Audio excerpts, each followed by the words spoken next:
Hello everyone! Sa video na ito ay ating pag-uusapan ang tinatawag nilang Archimesh at Archifact add-on sa Blender. Ang mga plugins na ito ay libre at pwede nyo gamitin kung gagawa kayo ng project tapos yung project nyo wala pang props o wala pang furniture, which is very common. Kung magde-design tayo ng furniture, it will take a lot of time to create. So, sana sa tutorial na ito ay matutunan niyo kung paano makasave ng oras gamit ang mga add-ons na ating tutukuyin.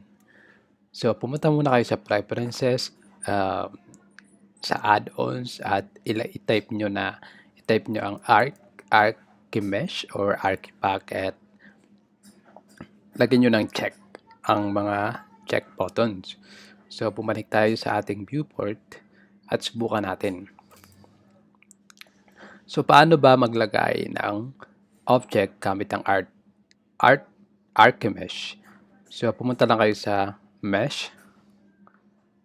At ito ay nasa dulo, nasa ibaba. Halimbawa na lang ay gusto nating maglagay ng cabinet.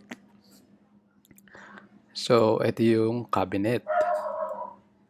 Ngayon ay medyo madilim pa yung scene kasi hindi pa ako nag-set ng world. So, ngayon ay medyo mas okay na. So, ito yung cabinet natin. Once na naglagay tayo ng cabinet, meron tayong mga setting na pwede nating baguhin.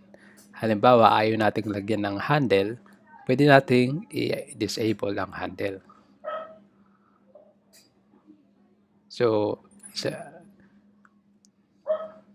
pwede natin baguhin ang base o yung ilalim ng ating cabinet.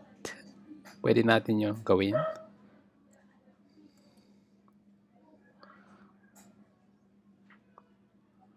So, meron ding type ng cabinet, isang wall type at floor type. So, ano yung gusto nyong gawin? Ano yung gusto nyong klase ng cabinet?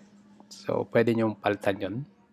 For this one, siguro wall type ang aking gagamitin. Pwede nating palitan ang thickness ng ating cabinet.